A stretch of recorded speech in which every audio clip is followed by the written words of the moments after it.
ఈ 10 వాటిల్లో ప్రాపర్ గా మీరు కొన్నిట్లో పెట్టుబడి చేస్తే రెగ్యులర్ గా డబ్బులు మన బ్యాంక్ అకౌంట్ లోకి వచ్చి పడుతుంది. ఇవన్నీ రిస్క్ లేనివా? కాదు. ఆ 10లో 5 రిస్క్ ఉన్నవి, ఇంకొక 5 రిస్క్ లేనివి. ఈ రిస్క్ ఉన్న వాటిల్లో ఏది చాలా తక్కువ రిస్క్ ఉంది, రియల్ ఎస్టేట్ తో లింక్ ఉంది, తర్వాత స్టాక్ మార్కెట్ తో లింక్ ఉంది, ట్యాక్స్ పరంగా బెనిఫిట్ ఇస్తూ అధికంగా మన బ్యాంక్ లోకి డబ్బులు తీసుకొచ్చే ఆప్షన్స్ ఇందులో ఉన్నాయి. వీటి గురించి మనం మొదట మాట్లాడుకుంటాం. అందులో 4 డబ్బులు మన బ్యాంక్ అకౌంట్ లోకి వస్తుంది, కానీ 5ది ఉందా, అది పిల్లల బ్యాంక్ అకౌంట్, ఫ్యామిలీ వాళ్ళ బ్యాంక్ అకౌంట్ లోకి 25,000, 50,000, 1,00,000, 2,00,000 వరకు డబ్బులు ప్రతి నెల వేస్తుంది. వీటి గురించి చాలా తక్కువ మందికి తెలుసు. రేపన్న రోజు మీ దగ్గర అని కాదు, మీకు తెలిసిన ఎవరి దగ్గరైనా ప్రెసెంట్ మన దగ్గర డబ్బులు ఉంది, దాన్ని ఎక్కడ పెట్టాలి, బంగారం కొనేద్దాం, స్టాక్ మార్కెట్ లో పెట్టేద్దాం అంటే అలా వదిలేస్తారు. అవి పెరుగుతూ ఉంటాయి, కానీ అవి పెరుగుతూ ఉండాలి, ప్లస్ మీకు డబ్బులు వస్తుండాలి. రెగ్యులర్ గా మీరు డబ్బుల్ని చూస్తుండాలి బ్యాంక్ లో. అంటే మీరు ఇండియా మొత్తం తిరిగినా ఈ 10 తప్పించి మీకు ఇంకొకటి కనిపించదు. కాబట్టి 10 వాటి గురించి డీటెయిల్డ్ గా మాట్లాడుకుంటూ వాటిలో ఉన్న నెగిటివ్స్ ఏంటి, పాజిటివ్స్ ఏంటి, రిస్క్ ఎంత ఉంటుంది, ఎంత టైం పీరియడ్ కి ఏవేవి మనం వేయొచ్చు, ట్యాక్స్ ఎంత కట్ అవుతుంది, దేంతో పోలిస్తే ఏది మంచిది, ఎవరికి ఎంత రిటర్న్స్ ఉంటున్నాయి, ఎంత లాభాలు ఉంటున్నాయి, వీటన్నిటి గురించి డీటెయిల్డ్ గా ఇవాళ వీడియోలో మనం మాట్లాడుకుంటాం. వీడియో స్టార్ట్ చేద్దాం. స్టార్ట్ చేసే ముందు ఈ కంటెంట్ మీ ముందుకు తీసుకురావడానికి, నెక్స్ట్ చూపించే డేటా అంతా ప్రిపేర్ చేసి మీ ముందుకు ప్రెజెంట్ చేయడానికి మేము టీం పెట్టిన ఎఫర్ట్స్ మీకు వాల్యుబుల్ అని చూస్తున్న పాయింట్ లో అనిపిస్తే మన వీడియోని ఒక లైక్ చేస్తూ పెడుతున్న ఎఫర్ట్స్ ని ఎంకరేజ్ చేయండి. ఈ వీడియో స్టార్ట్ చేద్దాం. ఫస్ట్ ఈ 10లో మొదటి 5 రిస్క్ ఉన్నావు కదా, వాటిల్లో స్టార్ట్ చేద్దాం. అందులో తక్కువ రిస్క్ నుంచి వెళ్దాం. ఫస్ట్ ఈ మధ్య మ్యూచువల్ ఫండ్స్ వాళ్ళందరూ పరిగెడుతున్న ఇన్స్ట్రుమెంట్, స్టేబుల్ గా మన బ్యాంక్ లోకి డబ్బులు ఇస్తూ రియల్ ఎస్టేట్ లా పెరుగుతూ స్టాక్ మార్కెట్ అంత రిస్క్ లేనిది రీట్స్. దీని గురించి మాట్లాడుకోవాలి ఫ్రెండ్స్. ఇక్కడ నుంచి చెప్పే ప్రతి దాని రిలేటెడ్ గా ఫస్ట్ మీకు డేటా చెప్తాను. లైక్ అది అసలు ఏంటి, దాంట్లో ఎలా డబ్బులు పెట్టాలి, ఇవన్నీ ముందు మాట్లాడుకుంటాం డేటాలో. తర్వాత అది ఎందుకు మంచిది, ఎందుకు మంచిది కాదు, మీన్స్ ఎవరికి మంచిది, ఎవరికి మంచిది కాదు, దాంట్లో ఉన్న రిస్క్ ఏంటో మాట్లాడుకుంటూ లాస్ట్ లో ప్రతి ఒక్క దాని రిలేటెడ్ గా ట్యాక్స్ గురించి కూడా మాట్లాడుకుందాం. ఇది చాలా మందికి హెల్ప్ఫుల్ గా ఉంటుంది. ఇలా ఆర్డర్ లో వెళ్లే ప్రయత్నం చేద్దాం. ఇప్పుడు REITs, real estate investment trust. Simple గా నాకు పెద్ద ఆఫీస్ ఉంది, అదొక 100 కోట్లకు సంబంధించిన ఆఫీస్. అంతా రెంట్లకి ఇచ్చేసాను, రెంటల్ డబ్బులు నాకు వస్తుంది. కానీ నేను వేరే దగ్గర ఇంకొక ఆఫీస్ కొనాలనుకుంటున్నాను ఆర్ కట్టాలనుకుంటున్నాను, నాకు డబ్బులు కావాలి కదా. సో నా ఆఫీస్ కి సంబంధించి ఒక 10% మీ అందరికీ అమ్ముతాను, చిన్న భాగాలుగా చేసి అమ్మేస్తాను. అవే మీరు కొనుక్కుంటారు రీట్స్ గా. మీరు కొన్నదానికి నా ఎంటైర్ ఆఫీస్ లో నాకు రెంట్ ఎంతైతే కలెక్ట్ అవుతుంటుందో మీరు కొన్నదానికి భాగంగా మీకు బ్యాంక్ లో వేసేస్తుంటాను 3 నెలలకు ఒకసారి. ఆల్సో నా ఆఫీస్ ఒక వాల్యూ, రియల్ ఎస్టేట్ వాల్యూ పెరుగుతున్నప్పుడు నా ఆఫీస్ ఎక్కడుంది, ఆ ల్యాండ్ కన్స్ట్రక్షన్ రిలేటెడ్ ఉన్న ఎంటైర్ ఎంటిటీకి వాల్యూ పెరుగుతుంటుందా, అది నేను 3 నెలలకు ఒకసారి మీకు చెప్తాను. మన ఆఫీస్ ఒక మొత్తం వాల్యూ ఇంత, దాంట్లో మీరు కొన్న ఒక ముక్క చిన్న రీట్ ఒక వాల్యూ కూడా ఇంత పెరిగింది అనేది టైం టు టైం చెప్తాను. అలా మార్కెట్ లో 5 రీట్స్ ఉన్నాయన్న, అందులో 4 దగ్గరగా ఆఫీసులకు సంబంధించినవే. లైక్ పెద్ద మల్టీనేషనల్ కంపెనీస్ అన్ని వీళ్ళకుంటున్న ఈ పెద్ద ఆఫీసులకి డబ్బులు ఇచ్చి 10-15 సంవత్సరాలు రెంటల్ అగ్రిమెంట్స్ కుదుర్చుకుంటారు. టైం టు టైం 3 సంవత్సరాలు 5 సంవత్సరాలకి దాన్ని పెంచుతుంటారు ఇన్ఫ్లేషన్ లెక్కన. అండ్ అగ్రిమెంట్స్ అయిపోయాక కొత్త అగ్రిమెంట్ కి హైయర్ రెంట్ లోనే వీళ్ళు రెంటల్ కి ఇస్తూ ఉంటారు వాళ్ళ ఆఫీసుల్ని. ఆ లాస్ట్ ఉన్నది నెక్సస్ ది మాల్ అనమాట. నెక్సస్ మాల్ ఉందా, నాట్ ఈవెన్ హైదరాబాద్, ఇంకా చాలా సిటీస్ లో వాళ్ళకి మాల్స్ ఉన్నాయి. అలాగే పైన మీకు మైండ్ స్పేస్, మాదాపూర్ లో మైండ్ స్పేస్ ఉంటుందా. అలానే మిగిలిన వాళ్ళకి ఎంబసీకి, బ్రూక్ ఫీల్డ్ కి, వీళ్ళందరికీ కూడా చాలా ప్రాంతాల్లో ఆఫీస్ స్పేసెస్ ఉన్నాయి. అండ్ రియల్ ఎస్టేట్ లో ఏ కష్టాలు అయితే ఉంటాయో ఆ కష్టాలు ఇందులో మనకు ఉండవు. లైక్ పెద్ద మొత్తంలో డబ్బులు పెట్టడం, కొనడం, అమ్మడంలో వచ్చే తలనొప్పులు, ఫెయిర్ ప్రైస్ మనకు తెలియకపోవడం, లీగల్ గా ఇష్యూస్, ఇవేవి కూడా మనం ఫేస్ చేయం. ఈజీగా కొని అమ్మడం కూడా మనకి కుదురుతుంది.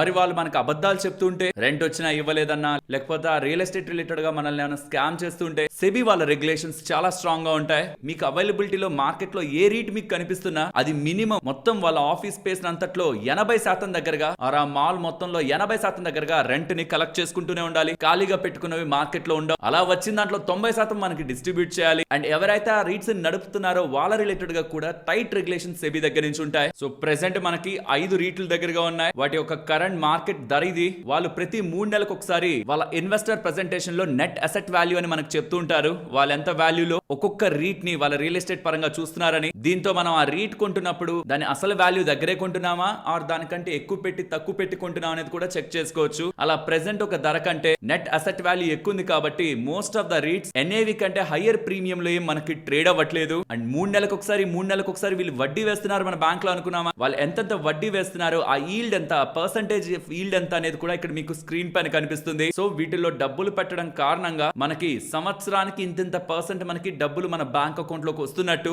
ఆల్సో ఇవి ఎప్పుడు మార్కెట్ లోకి వచ్చాయి, ఎంత ధరతో వచ్చాయి, వచ్చినప్పటి నుంచి డివిడెండే ఎన్ని రూపాయలు ఇచ్చాయి, time to time bank account లోకి ఎన్ని రూపాయలు వేసాయి వచ్చినప్పటి నుంచి. ఆల్సో దాని నెట్ అసెట్ వాల్యూ పెరుగుతూ ఉంటుంది, మనం కొన్న రీట్ ఒక వాల్యూ కూడా పెరుగుతూ ఉంటుందని చెప్పాను. అలా ఎన్ఏవి నెట్ అసెట్ వాల్యూ ఎంత పెరిగింది అలా చూస్తే టోటల్ గా ఆ వచ్చిన ధర ఎంత, అవి ఇన్వెస్టర్స్ కి ఇచ్చిన రిటర్న్ ఎంత, పర్ రీట్ రిటర్న్ ఎంత, సుమారుగా ఇక్కడ 100% దగ్గరగా రిటర్న్ 2019లో వచ్చిన రీట్ ఎంబసీ ద్వారా మనకు వచ్చింది. అదే మైండ్ స్పేస్ లో 100% కంటే ఎక్కువే వచ్చింది, 275కి 308 రూపాయల దగ్గరగా మనకి రిటర్న్ ఇచ్చింది. అలా మిగిలిన రీట్స్ కూడా ఎంతెంత రిటర్న్స్ ఇచ్చాయి అనేది ఇక్కడ మీరు గమనించవచ్చు. అది యాన్యువలైజ్డ్ బేసిస్ లో ఎంత వచ్చింది అనేది కూడా మీరు చెక్ చేసుకోవచ్చు. అండ్ ప్రతి రీట్ కూడా 3 విభాగాలుగా మనకి డబ్బుల్ని బ్యాంక్ లో వేస్తుంది. రెంటల్ ఇన్కమ్ ని డివిడెండ్ రూపంలో వేస్తుంది, రీపేమెంట్స్ రూపంలోను, ఇంట్రెస్ట్ రూపంలోను మన బ్యాంక్ లో డబ్బుల్ని వేస్తుంది. ఇదంతా ఎందుకు, బ్యాంక్ లోనే కదా పడేది, దీన్ని సింప్లిఫై చేసి వదిలేయచ్చు కదా అక్కడ అంటే. టాక్సేషన్ కోసం వీటిని మీరు అర్థం చేసుకోవాలి. అంతా బానే ఉంది, పాజిటివ్స్ అన్ని మాట్లాడుకున్నాం, మరి రిస్క్లు ఏంటి? రిస్క్లు ఉన్నాయి. ఎకానమీ స్లో డౌన్ అయినా, రియల్ ఎస్టేట్ బయట కుప్పకూలినా, అందరూ వర్క్ ఫ్రం హోమ్లు చేసేసుకొని ఏఐ వచ్చి ఇంట్లో నుంచే చేసేసుకోవచ్చు, ఎవరు ఆఫీసులకు వద్దనుకున్నా అంటే ఏఐ ఇంపాక్ట్ స్ట్రాంగ్ గా ఉన్నాయి. ఎకానమీ బాగుండి, ఏఐ ఇంపాక్ట్ స్ట్రాంగ్ గా ఉండి రెంట్లకి ఎవరు ఆఫీసులు తీసుకోవట్లేదు అనుకున్నా, ఆర్ మాల్స్ లో నెక్సెస్ రీట్ ఉంది కదా మాల్, అది మాల్స్ కి పెద్దగా వెళ్ళట్లేదు జనాలు, మొత్తం ఇన్కమ్ డ్రాప్ అయిపోయింది, మాల్స్ కి పెద్ద వెళ్ళట్లేదు అని అనుకున్నా, ఇలాంటివి ఏ యాక్టివిటీస్ ఉన్నా రీట్స్ లో లాభం పడుతుంది, బట్ నెట్ అసెట్ వాల్యూ లో కూడా ఇంపాక్ట్ ఉంటుంది. కానీ అది జరుగుతాయా అనేది మెయిన్ క్వశ్చన్, స్పెషల్లీ ఇండియాలో. బట్ చాయిస్ మీకే వదులుతున్నాను, రిస్క్ చెప్పి చాయిస్ మీకు వదులుతున్నాను. ఇప్పుడు టాక్సేషన్ లోకి వెళ్దాం. రీట్స్ ఒక టాక్సేషన్, ఇది డివిడెండ్ మనం టాక్స్ కట్టాల్సిన అవసరం లేదు. ఇంట్రెస్ట్ ఇన్కమ్ మన స్లాబ్ రేట్ తో టాక్స్ అవుతుంది. అండ్ రీపేమెంట్ చేస్తుంటారా, అది మన కాస్ట్ బేసిస్ లో అడ్జస్ట్ అవుతుంది. అన్లెస్ మన కాస్ట్ అడ్జస్ట్ అవ్వనంత వరకు కూడా దాని మీద కూడా మనం టాక్స్ కట్టాల్సిన అవసరం లేదు. బట్ మీరు కొన్నది పెరుగుతుంది కదా, రీట్ పెరుగుతుంది కదా, దాన్ని అమ్మినప్పుడు సంవత్సరం లోపు అమ్మితే STCG 20% కట్టాలి, సంవత్సరం పైన అమ్మితే 1,25,000 తర్వాత మీరు 12.5% ప్రెసెంట్ లేండి, నెక్స్ట్ పెంచుతారేమో, పెంచుతూనే ఉన్నారు నిర్మలా సీతారామన్ గారు, అలా పెంచితే 12.5% టాక్స్ కట్టాలి. హోప్ మీకు రీట్స్ రిలేటెడ్ గా క్లారిటీ వచ్చిందని. దీన్ని మీరు జస్ట్ మీ డిమాట్ అకౌంట్ ఓపెన్ చేసి ఇక్కడ ఉంటున్న పేర్లలో ఏదో ఒక పేరు మీరు టైప్ చేసి పక్కనే రీట్ అని టైప్ చేశారంటే మీకు ఆ రీట్ వస్తుంది, మీరు కొనుక్కోవచ్చు. కొంటున్నప్పుడు మార్కెట్ ప్రైస్ పెట్టకండి, లిమిట్ ప్రైస్ చూసుకొని ఎంతలో అమ్ముతున్నాడో చూసుకొని కొనుక్కోండి. ఇప్పుడు రీట్ గురించి మీకు కావాలనుకున్న ఇన్ఫర్మేషన్ దొరికిందా? ఇంకా దీని రిలేటెడ్ గా డీటెయిల్డ్ గా ఒక్కొక్క రీట్ అసలు ఏం చేస్తుంది, వాళ్ళకి ఎంత బిజినెస్ ఉంది, వాటిని ఎలా అనాలిసిస్ చేయాలి, ఇవన్నీ తెలుసుకోవాలంటే డెడికేటెడ్ గా వీడియో చేశాను. మళ్ళీ అవన్నీ ఇక్కడ మాట్లాడంటే చాలా పెద్దదైపోతుంది. నెక్స్ట్ కమింగ్ 9 ని కూడా ఇలా మాట్లాడుకోవాలి కదా, కాబట్టి వీలైతే మీరు ఒకవేళ చెక్ చేయాలనుకుంటే ఆ వీడియోని చెక్ చేయండి. వాటి యొక్క లింక్ కూడా డిస్క్రిప్షన్ లో ఇస్తున్నాను. ఇప్పుడు ఇన్విట్ గురించి మాట్లాడుకుందాం. ఇది రీట్ కి ఒక అన్నలా అనమాట. ఎందుకు అన్నాననేది మీకు కమింగ్ టైమ్స్ లో అర్థమవుతుంది. రీట్స్ కంటే అవి చాలా ఎక్కువ రిటర్న్స్ ఇస్తున్నట్టు మీకు కనిపిస్తుంది, కానీ మీరు మోసపోకూడదు. చాలా రీల్స్ చూస్తున్నాను సోషల్ మీడియాలో కూడా, మీరు టోల్ ప్లాజాలో ఇన్వెస్ట్ చేయొచ్చు, కారు వెళ్తున్నప్పుడల్లా వాళ్ళు కట్టే టోల్ తో మీ బ్యాంక్ అకౌంట్ లోకి డబ్బులు వస్తుంది, ఇన్విట్స్ లో డబ్బులు పెట్టుకున్నారంటే మీకు హై ఈల్డ్ వస్తుంది అని ఎవరైతే చెప్తున్నారో దాంట్లో ఒక లూప్ హోల్ ఉంది. ఎందుకు మీరు ట్రాప్ అవుతారో మీరు క్లియర్ గా ఇప్పుడు చెప్తున్న దాంట్లో అర్థం చేసుకోవాలి. లెట్స్ స్టార్ట్ ఇన్విట్ అని మాట్లాడుకునే ముందు ఇప్పటి వరకు షేర్ చేసిన ఇన్ఫర్మేషన్ మీకు వాల్యుబుల్ గా ఉంది అని అనిపించుంటే ఇప్పటికి వీడియోని ఒక లైక్ చేస్తూ పెడుతున్న ఎఫర్ట్స్ ని ఎంకరేజ్ చేయండి. జాగ్రత్తగా ఒకసారి ఈ టేబుల్ చూడండి. రీట్స్ కి, ఇన్విట్స్ కి, రియల్ ఎస్టేట్ ఇన్వెస్ట్మెంట్ ట్రస్ట్ కి, ఇన్ఫ్రాస్ట్రక్చర్ ఇన్వెస్ట్మెంట్ ట్రస్ట్ కి డిఫరెన్స్ చెప్తున్నాను. సేమ్ ఇందాకట్లాగే నాకు ఆఫీస్ ఉంది, దాంట్లో కొంత భాగాన్ని చిన్న చిన్న ముక్కలు చేసి మీకు రీట్స్ లెక్కన అమ్మేశానా. ఇన్విట్స్ కూడా సిమిలరే, తేడా ఏంటంటే అక్కడ మీరు రియల్ ఎస్టేట్ నమ్ముతున్నారు, ఇక్కడ నేను ప్రాజెక్ట్ నమ్ముతున్నాను. ఏం ప్రాజెక్ట్ ని? ఇన్ఫ్రాస్ట్రక్చర్ ప్రాజెక్ట్ ని. రోడ్లు ఉన్నాయా, రోడ్ల దగ్గర టోల్ కలెక్ట్ చేస్తుంటారా, అదొక ప్రాజెక్టా, డబ్బుల్ని జనరేట్ చేస్తున్న ప్రాజెక్టేనా? అలాగే పవర్ ట్రాన్స్మిషన్ లైన్స్ ఉంటాయా, వాళ్ళు ఆ పవర్ ని ఆ వైర్ల ద్వారా పంపించిన దానికి, పెద్ద పెద్ద వైర్ల ద్వారా పంపించిన దానికి డబ్బులు కలెక్ట్ చేస్తారా, అది కూడా ఇన్కమ్ జనరేటింగ్ బిజినెస్ ఏనా? టెలికాం కంపెనీల ఇన్ఫ్రాస్ట్రక్చర్ డబ్బులు పే చేస్తాయా, వాళ్ళు ఆ డబ్బులు సంపాదిస్తారా? టెలికాం ది కూడా ఒక ఇన్కమ్ జనరేటింగ్ ఇన్ఫ్రాస్ట్రక్చర్ ఏనా? సో ఇలా టవర్ బిజినెస్ కానీ, పవర్ లైన్ బిజినెస్ కానీ, రోడ్ బిజినెస్ కానీ, హైవే బిజినెస్ కానీ, ఇవన్నీ కూడా ఇన్ఫ్రాస్ట్రక్చర్ కిందకు వస్తాయి. ఇఫ్ ఇన్ కేస్ నా దగ్గర ఒక పెద్ద రోడ్ ప్రాజెక్ట్ ఉంది, ఎగ్జాంపుల్ తో చూడండి, Hyderabad to Vijayawada, let's say నాకు ఒక పెద్ద హైవే ఉంది, దాని దగ్గర 2-3 టోల్లు ఉన్నాయి అనుకుందాం. నాకు ఆ ప్రాజెక్ట్ కట్టడానికి నాకు ఒక 200 కోట్లు అవుతుంది. దాంట్లో నేను మీకు కొంత అమ్మేస్తాను. ఆ అమ్మేసిన దానికి ఈ టోల్ ఎంతైతే నేను కలెక్ట్ చేస్తున్నానో దానికి తగ్గట్టు మీకు టోల్ ని మీ బ్యాంక్ అకౌంట్ లో వేసేస్తుంటాను. నేను ఆ వచ్చిన డబ్బులతో ఇంకొక ప్రాజెక్ట్ చేసుకుంటాను. ఇదైతే ఇన్కమ్ జనరేటింగ్ ప్రాజెక్ట్ మీకు ఇచ్చేసింది. అలా ఒక ఇన్విట్ లో మల్టిపుల్ ప్రాజెక్ట్స్ ఉంటాయి, కంప్లీట్ అయిన ప్రాజెక్ట్స్ ఉండాలి. ఇందులో కూడా రూల్స్ చెప్తాను. కానీ ఇక్కడ మీరు రీట్ కి, ఇన్విట్స్ కి డిఫరెన్స్ అర్థం చేసుకోవచ్చు. కింద చూసారంటే రీట్స్ లో ఎంత వడ్డీ వస్తుంది, ఇన్విట్స్ లో ఎంత వడ్డీ వస్తుంది అనేది పెట్టాను. రీట్స్ లో 5-7% వస్తుంది అంటే, ఇన్విట్స్ లో 8-12% వస్తుంది. వినగానే మరి ఎందుకు రీట్స్ వేస్ట్ కదా, ఇన్విట్స్ బెస్ట్ కదా అని అనుకుంటారు. రీల్స్ అన్నిట్లో కూడా ఇదే చూస్తున్నాను, కానీ అందరూ మిస్ అయ్యేది ఒక ఇంపార్టెంట్ వ్యాలిడ్ పాయింట్ ఉంది. ఇప్పుడు మాట్లాడుకుందాం అది. కానీ ఇందాక అన్నాను కదా, రీట్స్ తో పోలిస్తే ఇన్విట్స్ ఒక పెద్దనలా అని. ఎందుకంటే రీట్స్ ప్రెసెంట్ మార్కెట్ లో 1,80,000 కోట్లకి సంబంధించిన వాల్యూ ఉంటే ఇన్విట్స్ 6,40,000 కోట్లకు సంబంధించిన ఉన్నాయి. ఆల్మోస్ట్ ఒక 3 నుంచి 4 రెట్లు ఎక్కువ అనమాట. అది రీట్స్ తో పోలిస్తే ఇన్విట్స్ 3 నుంచి 4 రెట్లు ఎక్కువ వాల్యూతో మార్కెట్ లో ఉన్నాయి.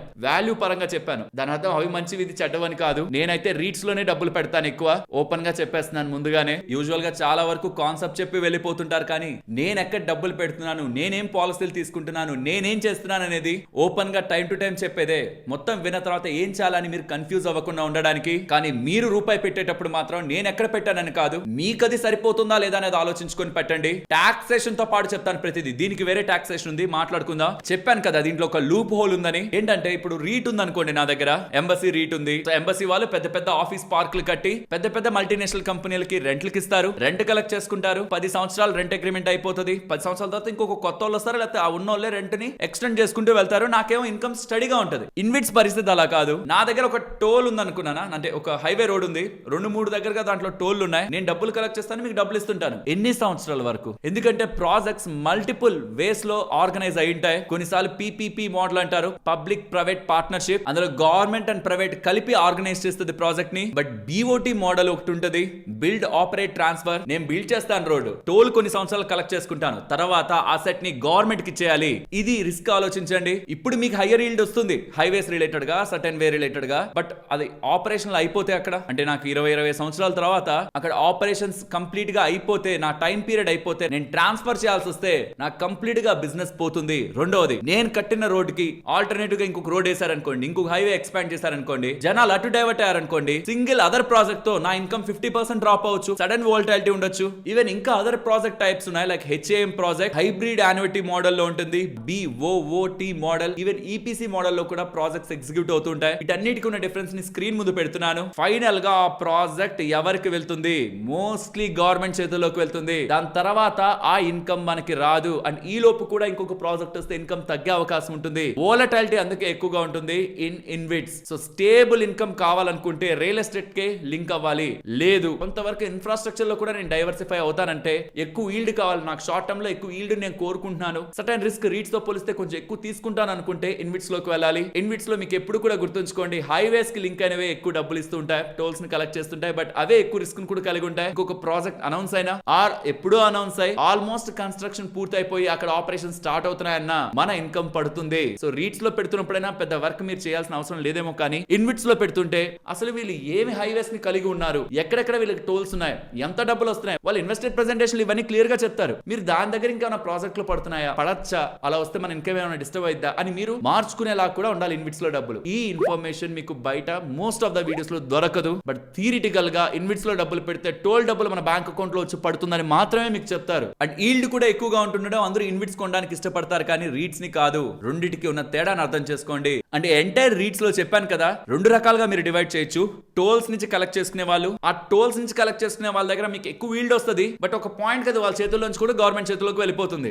ఈ మోడల్ లో మీరు పెట్టుకుంటారా డబ్బులు? ఇన్ఫ్రాస్ట్రక్చర్ వాళ్ళదే, పవర్ లైన్ నావే, టెలికాం టవర్స్ నావే, సర్టెన్ ఇన్ఫ్రాస్ట్రక్చర్ నాదే. ఎవరెవరు దాని సర్వీసెస్ తీసుకుంటారో వాళ్ళ దగ్గర నుంచి నేను డబ్బులు తీసుకుంటాను. Availability based or toll based or traffic based, ఈ రెండింటికి డిఫరెన్స్ మీకు అర్థం కావాలి. ఇన్విట్స్ లో డబ్బులు పెడుతున్నప్పుడు ఈ రీట్స్ నైనా పెద్ద అనాలిసిస్ చేయాల్సిన నీడ్ లేదేమో, కానీ ఇది ఖచ్చితంగా మీరు అనాలిసిస్ చేస్తే ముందుకు వెళ్ళాలి. లేదు ఈ ఇన్విట్స్ గురించి మెగా వీడియో చేసుకుందాం అంటే చెప్పండి, గంటకు పైగా మాట్లాడొచ్చు దీని గురించి. రాంగ్ ప్రొడక్ట్ కాదు, ప్రొడక్ట్ మంచిదే, రిస్క్ ని అర్థం చేసుకుని లోపలికి వెళ్ళాలి. ఎంత ఈల్డ్ వస్తుందనే దాన్ని బట్టి కాదని చెప్పాలనుకుంటున్నా. ఈ రెండింటిని మీరు కంపారిజన్ కి వాడుకోవచ్చు. కొన్ని సంవత్సరాల పాటు టోల్ బేస్డ్ గా వెళ్తారా, ఆర్ లైఫ్ లాంగ్ ఉంటున్న ఫిక్స్డ్ అసెట్స్ పరంగా వెళ్తారా, like power and telecom. Toll అయితే నేషనల్ హైవేస్. మార్కెట్ లో ఏవి లిస్టెడ్ గా ఉన్నాయి రీట్స్ అని మాట్లాడుకునే ముందు దీంట్లో కూడా సెబీ సేమ్ రెగ్యులేషన్స్ నే కలిగి ఉంటుంది, ఆల్మోస్ట్ సేమ్. బట్ ఇన్ఫ్రాస్ట్రక్చర్ కాబట్టి మ్యాక్స్ లీవరేజ్ వాళ్ళకి ఎక్కువ. రీట్స్ లో ఐ థింక్ 45% లీవరేజ్, ఇక్కడ 70% లీవరేజ్. ఎక్కువ డబ్బులు కావాలి కదా వాళ్ళకి ఇన్ఫ్రాస్ట్రక్చర్ కి. అండ్ మినిమం ఇన్వెస్ట్మెంట్ ఇక్కడ 25 lakhs అని ఉంటుంది. అది ప్రైవేట్ రీట్స్ కి అనమాట. ప్రైవేట్ రీట్స్ ఇంకా మార్కెట్ లో కొన్ని లిస్టెడ్ గానే ఉన్నాయి, అవి పబ్లిక్ రీట్స్ గా మారుతాయి. పబ్లిక్ రీట్స్ గా మారాక అంత ఇన్వెస్ట్మెంట్ మనకి నీడ్ లేదు, కానీ ప్రైవేట్ రీట్స్ ని మీరు లాట్స్ లో కొనాల్సి ఉంటుంది. ఏదైనా ఒక రీట్, ఇప్పుడు నెక్స్ట్ నేను చూపించే రీట్ మీకు ఏదైనా పెద్ద మొత్తంలో డబ్బులు అడుగుతుంది అంటే అది ప్రైవేట్ రీట్, అది కొన్ని డేస్ లో పబ్లిక్ గా మారుతుంది. సో ఇవి మార్కెట్ లో ప్రెసెంట్ లిస్ట్ అయిన REITs: IndiGrid, Power Grid InvIT, IRB InvIT, Indus InvIT, Cube InvIT. ఇందులో పై 2 పవర్ వి, కిందవి హైవేస్ కి సంబంధించినవి. చూడండి, పవర్ కి సంబంధించింది మాత్రం సంవత్సరానికి 9-9.5% వడ్డీ ఇస్తుంటే, హైవే కి సంబంధించిన మాత్రం 13-11% వడ్డీని ఇస్తూ ఉంటాయి. ఈ cube the separate category. Highway అయినా మీకు ఎందుకు తక్కువ వస్తుంది అనేది వాటి అసెట్స్ గురించి మాట్లాడుకోవాలి, బట్ టూ లాంగ్ తీసుకుంటుంది. లేదు మాట్లాడుకుందాం అన్న చెప్పండి, డెడికేటెడ్ వీడియో ద్వారా మాట్లాడుకుందాం. బట్ ఒక కరెంట్ మార్కెట్ ప్రైస్ అంతా అవి ఎప్పుడు మార్కెట్ లోకి వచ్చాయి, బట్ ఒక ఈల్డ్ ఇంత సంవత్సరానికి ఇంత పర్సెంట్ వస్తుంది అనుకున్నావా? అందులో వడ్డీ ద్వారా ఎంత వస్తుంది, డివిడెండ్ ద్వారా ఎంత వస్తుంది, రిటర్న్ ఆఫ్ క్యాపిటల్ ఎంత ఇస్తున్నారు, అండ్ అపార్ట్ ఫ్రమ్ డివిడెండ్ వాటి ధరలు ఎంత పెరిగాయి. ఆ ప్రాజెక్ట్ నుంచి ఫుల్ గా వాల్యూ జనరేట్ అవుతుంది అనుకోండి, అంటే దాని ద్వారా ఇంకా ఎక్కువ ఇన్కమ్ వస్తుంది అనుకోండి, దాన్ని కొనడానికి ఇష్టపడతారు కదా. ఈల్డ్ బాగా వస్తుందంటే మంచిగా దాంట్లో డబ్బులు పెట్టుకుందాం అనుకుంటారా, అప్పుడు దాని వాల్యూ కూడా పెరుగుతుంది. అలా ఎంత రిటర్న్స్ వచ్చాయి అండ్ ఓవరాల్ ఇన్విట్స్ రిలేటెడ్ ఉన్న డేటా మొత్తం కూడా ఇక్కడ మీకు స్క్రీన్ ముందు పెడుతున్నాను. Coming to taxation, January 1st 2026 నుంచి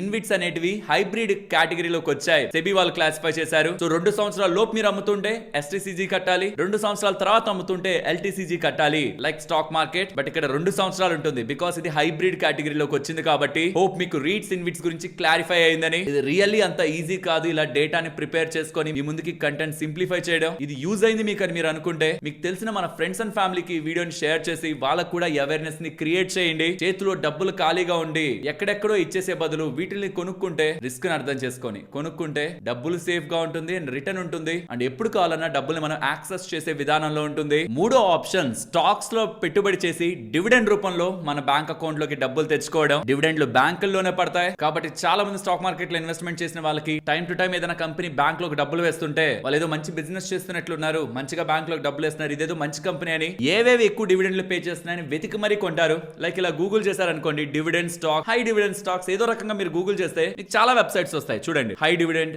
yield shares, high dividend stock screener, high dividend paying stocks, ఇలా చాలా వస్తాయి. మీరు ఒకవేళ ఏదైనా ఓపెన్ చేశారనుకోండి, ఓ పర్టికులర్ స్క్రీనర్ కోడ్ తో అంటే డివిడెండ్ ఈల్డ్ ఎంత ఉండాలి, ఆ కంపెనీ ఒక ప్రాఫిట్ ఎంత పెరుగుతూ ఉండాలి, లాస్ట్ ఇయర్ డివిడెండ్ ఎంత ఇచ్చి ఉండాలి, ఇవన్నిటితో మొత్తం స్టాక్ మార్కెట్ లో ఉన్న వేలాది స్టాక్స్ ని స్క్రీన్ చేసి మీకు ఒక డేటా కనిపిస్తూ ఉంటుంది. అలా చూస్తే ఇక్కడ మీకు 86 స్టాక్స్ దగ్గరగా ఉండుంటాయి. సో ఈ కంపెనీస్ లో నుంచి వాళ్ళకి నచ్చిన బిజినెస్ లో డబ్బులు పెడుతూ ఉంటారు. ఎందులో పెట్టడం మంచిది, నేను నా ఒపీనియన్ ని షేర్ చేస్తాను. చూడండి, ట్రెండ్ ని బట్టి మీరు అనాలిసిస్ చేయగలరు అనుకుంటే మెటల్ కంపెనీస్, మైనింగ్ కంపెనీస్, మంచి డివిడెండ్ ఈల్డ్ ఇచ్చే కంపెనీస్ అన్నమాట. Metal mining like coal India కానీ, వేదాంత కానీ, హిందాల్కో కానీ, హింద్ జింక్, నాల్కో, ఇవన్నీ కూడా మెటల్ కంపెనీస్. మెటల్ ప్రైజెస్ పెరుగుతూ వాటి రియలైజేషన్స్ పెరుగుతూ మార్జిన్స్ పెరుగుతుంటే ప్రాఫిట్స్ ఎక్కువ అవుతాయి. అవి ఇంకెక్కడ పెట్టడానికి పెద్ద ఏం డబ్బులు ఖర్చు పెట్టవు కాబట్టి ఆ డబ్బుల్ని డివిడెండ్ రూపంలో ఇస్తుంటారు. కానీ వాటిని మీరు ప్రాపర్ గా అనాలిసిస్ చేయలేరు అనుకుంటే అసెట్ లైట్ బిజినెస్ మోడల్స్ ఉంటాయి. Asset light business models means వాళ్ళు తర్వాత ఖర్చు పెట్టడానికి ఏముండదు. లైక్ బిఎస్సి తీసుకోండి, ఎక్స్చేంజ్ ఒకటే, ఇన్ఫ్రాస్ట్రక్చర్ ఒకటే. మీరు నేను అందరం నెక్స్ట్ కమింగ్ టైమ్స్ లో ఎక్కువగా బిఎస్సి రిలేటెడ్ గా ట్రేడ్స్ చేస్తున్నారు. రీసెంట్ టైమ్స్ లో ఎన్ఎస్సి కూడా క్రాస్ చేశారు కదా. సో ట్రేడ్స్ చేసినా ఏదైనా చేస్తున్నా వాళ్ళకి డబ్బులు అయితే పెరుగుతూ ఉంటుంది. నెక్స్ట్ జనాభా పెరుగుతుంటారు, మార్కెట్ కు వచ్చే వాళ్ళు ఎక్కువ అవుతుంటారు. ఎక్స్చేంజ్ అదే, ఖర్చు అదే, వాళ్ళ power, employees, rest of the infrastructure related గా స్పెండింగ్ ఒకటే. అన్లెస్ ఇంకేదైనా మార్చాలంటే తప్పించి అది కొంత అవుతుంది అంటే రెస్ట్ అంతా ఒకటే, కానీ ఇన్కమ్ పెరుగుతూ ఉంటుంది. So asset light business model BC ఒకటే ఉందా? లేదు. ప్లాట్ఫామ్ కంపెనీస్ ఉంటాయి, ఈవెన్ కార్పొరేట్ టెక్ ఉంటుంది, వెబ్ అగ్రిగేటర్స్ ఉంటారు. స్టాక్ మార్కెట్ పరంగా చూడాలనుకుంటే బ్రోకింగ్ కంపెనీస్ ఉన్నాయి, ఏఎంసీ బిజినెస్లు ఉన్నాయి. వీటిల్లోనే మనకి ఎక్కువగా ప్రాఫిట్స్ జనరేట్ అవ్వడం, అన్నెసరీగా ఖర్చులకి పోకుండా అది డివిడెండ్ రూపంలో బ్యాంకుకి రావడం జరుగుతుంది. దాని తర్వాత టెక్ కంపెనీస్ ఉంటాయి, IT companies, but A related గా వాటి మీద ఇంపాక్ట్ ఉంది కాబట్టి నాకు రిస్క్ ఎందుకు అనుకుంటే వాటిని పక్కన పెట్టొచ్చు. లాస్ట్ ప్లేస్ లో బ్యాంక్స్ ని కూడా నెగ్లెక్ట్ చేయొద్దు. బాగా ఎక్స్పాండ్ అయిన బ్యాంక్స్ కి అయితే ఆల్మోస్ట్ ఎక్కువగానే మనీ ప్రాఫిట్ రూపంలో వస్తుంది, వాళ్ళు కూడా రెగ్యులర్ గానే డివిడెండ్లు ఇస్తారు. కానీ ప్రాబ్లం టాక్సేషన్ దగ్గర వస్తుంది. Taxation dividend the me income tax slab కి వెళ్తది. ఇప్పటి వరకు మాట్లాడుకున్న రెండిట్లో ఇన్కమ్ ట్యాక్స్ పరంగా మీకు స్లాబ్ క్యాలిక్యులేట్ అవ్వలేదు, కానీ ఇది మీ ఇన్కమ్ ట్యాక్స్ ని బట్టి క్యాలిక్యులేట్ చేస్తుంది మీకు పడే ట్యాక్స్ ని. సో అక్కడ మీరు లాస్ అవుతారు. దాని బదులు డివిడెండ్ తక్కువగా ఇచ్చేదైనా గ్రో అయ్యే స్టాక్ ఏదైనా ఉందనుకోండి, బాగా పెరుగుతుంది కానీ డివిడెండ్ ఇవ్వదనుకుంటే దాంట్లోనే పెట్టండి. సంవత్సరం తర్వాత మీరు డబ్బులు తీసారనుకోండి, దాంట్లో నుంచి 1,25,000 మీద మీకు ట్యాక్స్ లేదా. ఒక 100 షేర్లు ఉంటే ఒక షేర్ అమ్ముకోండి కావాలనుకుంటే, మీకు అవసరం అనుకుంటే. డివిడెండ్ బ్యాంక్ లో ఎందుకు, మీరే బ్యాంక్ కి తీసుకోండి, దాని మీద ట్యాక్స్ ఉండదు. ఒకవేళ మీరు 1,25,000 మించి కావాలని డబ్బులు వెనక్కి తీసినా, మీకు అవసరమై తీసినా, సంవత్సరం రోజుల తర్వాత తీయాలి, మళ్ళీ తీసిన 12.5% మీకు ట్యాక్స్, లేదు సంవత్సరం లోపే తీసినా 20% ట్యాక్స్, కానీ డివిడెండ్ మీద 30% ఆరు మీరు ఎంత ఉంటే అంత. సో ట్యాక్స్ పర్పస్ లో చూసినప్పుడు డివిడెండ్ ఎప్పుడు హైయర్ ట్యాక్స్ ఉంటున్న వాళ్ళకి మంచి ఆప్షన్ ఏం కాదు. కావాలనుకుంటే మీరు కొన్న స్టాకులే పెరిగాక సంవత్సరం తర్వాత కొంచెంగా మీకు కావాలనుకున్నప్పుడు నెలనో 2 నెలలకు ఒకసారి మీరే అమ్ముకొని బ్యాంక్ కి తీసుకోండి, అది బెస్ట్ ఆప్షన్ అవుతుంది. Including tax benefit. Hire tax ఉంటున్న వాళ్ళు ఈ పద్ధతికి వెళ్ళొద్దు, లోయర్ ట్యాక్స్ ఉంటున్న వాళ్ళు మీకు నచ్చినట్టు వెళ్ళండి. ఇందాక చెప్పిన ప్రాసెస్ లో ఏ స్టాక్స్ లో మీకు రిస్క్ ని బట్టి డివిడెండ్ ఉంటుంది అనేది చెప్పాను. కానీ గుర్తుంచుకోవాలి, స్టాక్స్ లో పెట్టుబడి ఎప్పుడు కూడా కొత్త వాళ్ళు చేయకూడదు, డివిడెండ్ కోసం కూడా చేయకూడదు. డివిడెండ్ కోసం అయితే ముందు చెప్పినవి చూసుకోండి, తర్వాత చెప్పేవి చూసుకోండి. స్టాక్స్ దగ్గర ఆక్కండి, ఎందుకంటే మీకు తెలీదు ఏ స్టాక్ ఎలా ఉంటుందని. జస్ట్ డివిడెండే కాదు మనకి ఇంపార్టెంట్, పెట్టిన డబ్బులు పెరుగుతూ డివిడెండ్ రావాలి. అలా జరగాలంటే మీకు ఆ బిజినెస్ గురించి ఐడియా ఉండే పెట్టుబడి చేసి ఉండాలి. కాబట్టి ఈ ఆప్షన్ అన్నెసరీగా సెలెక్ట్ చేయొద్దు. స్పెషల్లీ తక్కువ టైం పీరియడ్ లో డబ్బులు కావాలనుకున్న వాళ్ళు ఈ ఆప్షన్ అసలు టచ్ చేయొద్దు. పెట్టిన అసలు కూడా ఇంపాక్ట్ అయ్యే అవకాశం ఉంది. అది కూడా మనం రిస్క్ ఫ్యాక్టర్ లో ఆలోచించాలి. ఈ డివిడెండ్ పార్ట్ క్లియర్ కదా? యాక్చువల్లీ ఈ డివిడెండ్ పార్ట్ గురించే మాట్లాడుకోవాలంటే ఇందాక చెప్పిన కంపెనీస్ ని అనాలిసిస్ చేసి ప్రీవియస్ టైమ్స్ లో ఎలా మనకి డివిడెండ్లు కన్సిస్టెంట్ గా ఇస్తున్నాయి. లైక్ ఎగ్జాంపుల్ ఇప్పుడే చెప్తానులేండి. కోల్ ఇండియా వాళ్ళు డివిడెండ్ మనకి 5.8% దగ్గరగా ఇస్తున్నారని చెప్తున్నారు. లాస్ట్ 3 years లో డివిడెండ్ ఒక యావరేజ్ పే అవుట్ 47% దగ్గరగా ఉంది. ఒక్కసారి కోల్ ఇండియా ఓపెన్ చేస్తున్నాను. ఓపెన్ చేశాక కొంచెం స్క్రోల్ చేసి కిందకు వస్తున్నారంటే ఇప్పుడు ఎంత పర్సెంటేజ్ వాళ్ళు డివిడెండ్ ఇచ్చారు అండ్ గతంలో కన్సిస్టెంట్ గా ఇచ్చారా లేదా అనేది చెక్ చేసుకోవచ్చు. కొన్నిసార్లు ఏమవుతుంది అంటే వన్ టైం మనీ వస్తుంది కంపెనీకి, అప్పుడు డివిడెండ్ ఇస్తుంది. వెంటనే ఈ స్క్రీనర్ లో మీకు ఎక్కువ డివిడెండ్ ఇస్తుందని ఎలా కంపెనీ పేరు పడిపోద్ది. కానీ ప్రీవియస్ క్వార్టర్ లో ఇచ్చారా, ఆ ప్రీవియస్ క్వార్టర్ లో ఇచ్చారా, ముందు ఇస్తున్నారా లేదా డివిడెండ్ అనేది స్క్రీనర్ వెబ్సైట్ ఇది. మీ స్క్రీనర్ వెబ్సైట్ లోకి వచ్చి కొంచెం కిందకు వస్తున్నారంటే ప్రాఫిట్ అండ్ లాస్ దగ్గర, ఇయర్లీ ప్రాఫిట్ అండ్ లాస్ దగ్గర ఈ డేటా మీకు డివిడెండ్ పే అవుట్ దగ్గర ఇక్కడ గమనించవచ్చు. కన్సిస్టెంట్ గా డివిడెండ్ ఉండంటేనే మీరు నమ్మాలి. అండ్ అదే లెక్కలోనే ప్రాఫిట్లు కూడా కన్సిస్టెంట్ గా ఉన్నాయా, మంచిగానే పెరుగుతుందా లేదా కంపెనీ అనేది కూడా ఒకసారి చెక్ చేసుకోండి. లాభాలు వస్తూ డివిడెండ్ రావాలి. అది నష్టపోతూ మనకి డివిడెండ్ ఇచ్చి మనకేం లాభం లేదు, పెట్టిన ఆశలు పడిపోతుంటది. అక్కడ డివిడెండ్ ఏం ఉచితంగా ఇస్తున్నది కాదు. ఆ ఇచ్చిన డివిడెండ్ ఇచ్చిన ప్రతిసారి స్టాక్ ప్రైస్ దానికి తగ్గట్టు పడుతుంది. కాబట్టే చెప్తున్నా, అవసరం అనుకుంటే సంవత్సరం తర్వాత స్టాక్ నే పట్టుకోండి బ్యాంక్ కి. అల్టిమేట్ గా వాల్యూ పరంగా మీకు ఏం చేంజ్ రాదు. సో డివిడెండ్ స్టాక్స్ అనుకుని వాటి వెనక కొత్త వాళ్ళైతే పరిగెత్తద్దు. ఇప్పుడు IDCW గురించి మాట్లాడుకోవాలి. Income distribution and capital withdrawal. పేరులోనే చూసారా, income distribution cum capital withdrawal అంటే మీకు ఇన్కమ్ ని ఇస్తారు, ప్రాఫిట్ ని ఇస్తారు, మీ అసల్ని కూడా ఇస్తారు. ఇది మీకు ఎక్స్ప్లెయిన్ చేసేటప్పుడు ఇది ఇంకా మీకు బెటర్ గా అర్థం కావడానికి దీన్ని SWP తో కంపేర్ చేసి మీకు ఎక్స్ప్లెయిన్ చేస్తాను. బికాస్ దీని తర్వాత ఎలాగో SWP చెప్తాను, దాని తర్వాత ఈ రెండింటిని కంపేర్ చేస్తే అన్నెసరీగా టైం ఎక్కువ అయింది. కాబట్టి ఇది IDCW ని SWP ని మీకు కంపేర్ చేసి చెప్తాను. బట్ దానికి ముందు మీరు ఎప్పటి నుంచో మార్కెట్ లో ఉన్న వాళ్ళకైతే ఇది ఈజీగా ఐడియాకి వచ్చేసి ఉంటది. బట్ బిగినర్స్ కదా కొంత అర్థం కాకపోవచ్చు. SIP అంటే నెల నెల మనం మార్కెట్ లోకి డబ్బులు పెట్టడం, టైం టు టైం మార్కెట్ లోకి మనం డబ్బులు పెట్టడం. మ్యూచువల్ ఫండ్స్ వేరు, SIP వేరు అనుకుంటుంటారు. కాదు, SIP అనేది ఒక పద్ధతి, ప్రొడక్ట్ కాదు. ఇక్కడ చూపిస్తున్న ఈ 4 కూడా ప్రొడక్ట్స్ కాదు, పద్ధతులు. SIP లో నెల నెల మీరు డబ్బులు పెడతారు. లంసం అంటే పెద్ద మొత్తంలో డబ్బులు పెడతారు. ఎక్కడ పెడతారు? స్టాక్స్ లో పెట్టచ్చు, మ్యూచువల్ ఫండ్స్ లో పెట్టచ్చు, గోల్డ్ లో పెట్టచ్చు, ఫిక్స్డ్ డిపాజిట్ లో కూడా పెట్టుకోవచ్చు మీరు. కాకపోతే ఫిక్స్డ్ డిపాజిట్ లో పెట్టేదాన్ని RD అంటారు, రికరింగ్ డిపాజిట్ అంటారు. బట్ దాన్ని కూడా మనం జస్ట్ మైండ్ లో SIP అని కూడా అనుకోవచ్చు. టైం టు టైం పెట్టడం, రెగ్యులర్ గా ఒక పాయింట్ లో పెట్టడాన్ని SIP అంటారు. STP అంటే సిస్టమాటిక్ ట్రాన్స్ఫర్ ప్లాన్. అంటే మీకు మార్కెట్ పడిపోతుంది అనిపించింది, డైరెక్ట్ గా మార్కెట్ లో మీ దగ్గర ఉన్న పెద్ద మొత్తంలో డబ్బులు పెట్టే బదులు డెట్ మ్యూచువల్ ఫండ్స్ లోనో లేకపోతే గోల్డ్ లోనో లేకపోతే ఎక్కడైనా స్టేబుల్ గా ఉంటది అనుకోని అక్కడ పెద్ద మొత్తంలో డబ్బులు పెట్టి నెల నెల డబ్బులు మ్యూచువల్ ఫండ్ లోకి, ఈక్విటీ మ్యూచువల్ ఫండ్ లోకి వెళ్ళిపోయేలా మీరు ట్రాన్స్ఫర్ పెట్టుంటే STP అంటారు. అవి కూడా ఉంటాయి మ్యూచువల్ ఫండ్స్ లో. డెట్ మ్యూచువల్ ఫండ్స్ లో డబ్బులు వేసేసి ఈ పర్టికులర్ మ్యూచువల్ ఫండ్ లోకి డబ్బులు నెల ఇంత వేసేయమని కూడా మనం సిస్టమ్ కి కమాండ్ ని ఇవ్వచ్చు. మ్యూచువల్ ఫండ్స్ కొంటున్నప్పుడు మీరు ఇలా కూడా చేయొచ్చు. ఇవి రెండు పక్కన పెట్టండి. ఆ రెండు చివర్లో ఉండవు చూడండి, SWP అండ్ IDCW. SWP అంటే పెద్ద మొత్తంలో డబ్బులు మనం ఒక మ్యూచువల్ ఫండ్ లో పెడతాం. ఏ మ్యూచువల్ ఫండ్ లో పెడతాం చెప్తాను. SWP రిలేటెడ్ గా ఉన్న మంచి మ్యూచువల్ ఫండ్స్ గురించి మాట్లాడుకుందాం, వాటి గురించి మాట్లాడుకుందాం. IDCW రిలేటెడ్ గా కూడా మాట్లాడుకుందాం. బట్ SWP అంటే ఏంటి? పెద్ద మొత్తంలో డబ్బులు మనం మ్యూచువల్ ఫండ్ లో పెడతాం. టైం టు టైం ఆ మ్యూచువల్ ఫండ్ నుంచి డబ్బులు మనం మన బ్యాంక్ అకౌంట్ కి అడుగుతాం. ఈ ప్రాసెస్ ని SWP అంటారు. SWP అంటే కూడా ఒక ప్రొడక్ట్ కాదు, ఒక మ్యూచువల్ ఫండ్ కాదు, అదొక పద్ధతి, అదొక ప్రాసెస్. సో దట్ మనం పెట్టిన డబ్బుల నుంచి టైం టు టైం మన బ్యాంక్ అకౌంట్ కు రావాలనేది మనం అడుగుతాం. ఎంత కావాలో మనం డిసైడ్ చేయొచ్చు. ఇక్కడ బాగా అర్థం చేసుకోవాలి. SWP లో మనకి ఎంత డబ్బులు కావాలో మనం అడగచ్చు. ఇంత డబ్బులు నాకు కావాలి, ప్లస్ ఎప్పుడు కావాలి, నెల కావాలా, 3 నెలలకు ఒకసారి కావాలా, సంవత్సరానికి ఒకసారి కావాలా, మన ఇష్టం. ఎంత కావాలి, ఎప్పుడు కావాలనేది మనం SWP లో మ్యూచువల్ ఫండ్ కొంటున్నప్పుడే డిసైడ్ చేసుకోవచ్చు. ఏ మ్యూచువల్ ఫండ్స్ ఉన్నాయో చెప్తాను. బట్ IDCW లో income distribution and capital withdrawal లో సేమ్. మీరు డబ్బులు పెడతారు మ్యూచువల్ ఫండ్ లో, వాళ్ళు మీకు తిరిగి వేస్తుంటారు డబ్బులు బ్యాంక్ అకౌంట్ లో. కానీ ఎంత వేయాలి, ఎప్పుడు వేయాలనేది మీ చేతుల్లో ఉండదు. కానీ చాలా వరకు కొన్ని మ్యూచువల్ ఫండ్స్ ఉన్నాయి, చెప్పినట్టు నెల డబ్బులు వేసుకుంటూ వెళ్తున్నాయి. వైరస్ రిలేటెడ్ టైంలో కానీ, డిమానిటైజేషన్ కానీ, దానికి ముందు ఫైనాన్షియల్ క్రైసిస్, అన్ని పాయింట్స్ లో కూడా time to time bank account లో డబ్బులు వేస్తున్నాయి. IDCW లో కూడా. మరి SWPA వేయచ్చు కదా, IDCW ఎందుకు? లేకపోతే IDCWA వేయచ్చు కదా, income distribution cum capital withdrawal వేయచ్చు కదా, SWP ఎందుకు? ఈ రెండిట్లో ప్రధానంగా ఎవరైనా డబ్బులు పెట్టాలంటే గుర్తుంచుకోవాల్సింది టాక్సేషన్. SWP లో వచ్చే డబ్బులు మీ క్యాపిటల్ గెయిన్స్ కి యాడ్ అవుతుంది. లెట్స్ సే నేను 30% ట్యాక్స్ ల్యాబ్ లో ఉన్నాను అనుకుందాం. మీకు ఇది బాగా అర్థం అవుతుంది. ఇప్పుడు నేను 30% ట్యాక్స్ స్లాబ్ లో ఉన్నాను. SWP నుంచి నాకు డబ్బులు వస్తుంది. నా అసలు వస్తున్నప్పుడు ఒకవేళ మార్కెట్ ఏం పెరగలేదు, నా అసలే నాకు వస్తుంది అనుకోండి, నేను ట్యాక్సే కట్టను. నాకు లాభం వస్తుంది అనుకోండి, 1,25,000కి మించిన లాభానికి నేను ట్యాక్స్ కట్టను. ఆ 1,25,000కు పైగా వస్తున్న డబ్బులపై నేను 12.5% ట్యాక్స్ కడతాను. సంవత్సరం తర్వాత అయితే, సంవత్సరం లోపు అయితే 20% ట్యాక్స్ కడతాను. SWP నేను హై ట్యాక్స్ స్లాబ్ లో ఉన్నాను. IDCW లో నాకు వచ్చే ప్రతి రూపాయి కూడా నా ఇన్కమ్ కి యాడ్ అవుతుంది. 30% ట్యాక్స్ నేను కట్టాల్సిందే. అది నాకు అసలు వచ్చినా నేను కట్టాల్సిందే. ఎందుకంటే ఆ వచ్చేదంతా కూడా ఇన్కమ్ స్ట్రైట్ అవే మన ట్యాక్స్ స్లాబ్ కి యాడ్ అయిపోతుంది. 30% ట్యాక్స్ నేను కట్టాల్సి వస్తుంది. సో ఎవరైనా హయ్యర్ ట్యాక్స్ స్లాబ్ లో ఉన్నాం అనుకుంటే IDCW మీకు కాదు, SWP మీకు కరెక్ట్. ఎవరైనా చాలా లో ట్యాక్స్ స్లాబ్ లో నేను ఉన్నాను, అసలు నాకు ట్యాక్స్ పడదు అనుకుంటే IDCW కూడా మీకు మంచి ఆప్షనే అవుతుంది. టైం టు టైం అక్కడ కూడా మనకి బ్యాంక్ అకౌంట్ లో పడుతుంటది. ఒకవేళ మీకు పడలేదు అనుకుందాం, ఏ రోజైనా మీరే మ్యూచువల్ ఫండ్ లోంచి కొంచెం యూనిట్స్ ని కూడా విత్డ్రాల్ చేసుకోవచ్చు. ఎందుకంటే అల్టిమేట్ గా వాళ్ళు ఇస్తున్నది మీ యూనిట్సే. ఇట్స్ లైక్ బ్యాంక్ లో మీరు డబ్బులు వేసారు, మ్యూచువల్ ఫండ్ లో డబ్బులు వేసారంటే బ్యాంక్ లో మీరు డబ్బులు వేసారు. మీకు కావాలనుకున్నప్పుడు కొంత కొంత తీసుకుంటూ ఉంటారు. కానీ మీరు ఆలోచించాలి, మీరు అసలు వేశారు, 1,00,000 రూపాయలు వేశారు, లేకపోతే 2 లక్షలు వేశారు డబ్బులు, అది పెరిగితే ఆ లాభాన్ని మీరు తీసుకుంటున్నప్పుడు బానే ఉంటది. లేకుండా మీ అసలు పెట్టారు, మీరు ఒక ఫండ్ లో పెట్టారు, అగ్రెసివ్ గా స్మాల్ క్యాప్ ఫండ్ లో పెట్టేశారు, సడన్ గా మార్కెట్ 20% పడింది. 20% పడ్డప్పుడు కూడా మీరు లాగుతున్నారు అనుకోండి దాంట్లోంచి,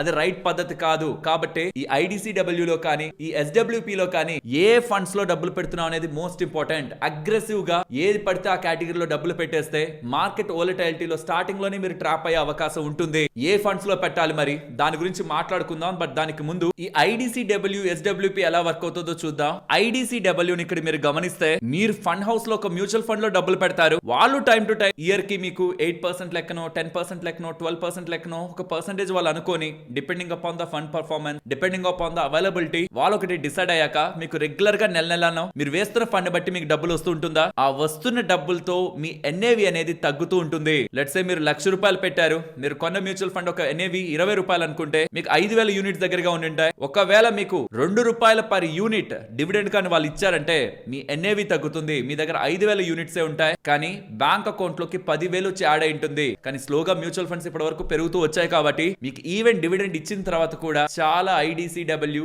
మ్యూచువల్ ఫండ్ మంచి రిటర్న్స్ ని ఇన్వెస్టర్స్ కి డెలివర్ చేశాయి కన్సిస్టెంట్ గా. వాటి గురించి మాట్లాడుకుందాం. వెరాజ్ SWP అంటే మీరు ఒక మ్యూచువల్ ఫండ్ కంపెనీకి డబ్బులు పెడతారు, అలా పెట్టిన తర్వాత రెగ్యులర్ గా నాకు డబ్బులు కావాలని అడుగుతారు. అది మీ బ్యాంక్ అకౌంట్ కి వస్తూ ఉంటుంది. ఎంత కావాలి, ఎంత టైం ఇంటర్వెల్ లో కావాలి, ఇవి మీరు అడగచ్చు. నెల నెల కావాలా, 3 నెలలకు కావాలా, అది మీరు అడగచ్చు. ఇది ఒక ఎగ్జాంపుల్ తో చూడండి. మీరు ఒక 5 లక్షలు పెట్టారు, NAV 50 ఉన్నది కొన్నారు, దాంతో మీకు 10,000 యూనిట్స్ వచ్చాయి. నెల మీరు 10,000 అడిగారు అనుకోండి, మీకు 10,000 ఇస్తూ పోతారు. దీంతో యూనిట్స్ మీకు తగ్గుతూ ఉంటాయి. కానీ ప్యారలల్ గా మీరు కొన్న NAV కూడా పెరుగుతూ ఉంటుంది కదా. మ్యూచువల్ ఫండ్ ఒక పాయింట్ లో పెరగాల్సిందే కదా. సో అలా పెరుగుతూ ఉండడం వల్ల IDCW లోనే ఇక్కడ కూడా మీకు డబ్బులు ఇవ్వంగా కూడా మంచి రిటర్న్స్ ని డెలివర్ చేసిన మ్యూచువల్ ఫండ్స్ ఉంటాయి. ఇవే మీరు చాలా ఎగ్జాంపుల్ షార్ట్స్ లో చూస్తూ ఉంటారు. లైక్ ఇక్కడ నేను చూపిస్తున్నట్టు మన దగ్గర 1 కోటి రూపాయలు ఉంటే దాన్ని ఒక మ్యూచువల్ ఫండ్ లో వేసి SWP పెడితే నెల 50,000 విత్ డ్రాల్ చేస్తే మనం వేసిన మ్యూచువల్ ఫండ్ 12% లెక్కన పెరుగుతూ ఉంటుంది అనుకుంటే, నెక్స్ట్ 20 సంవత్సరాలకి నెల మనం 50,000 తీసుకుంటూ ఆ 20 సంవత్సరాల్లో మనం వేసిన కోటి మీద 1,20,00,000 డబ్బులు మనం బ్యాంకుకు తీసుకొని ఉంటాం. దాని పైగా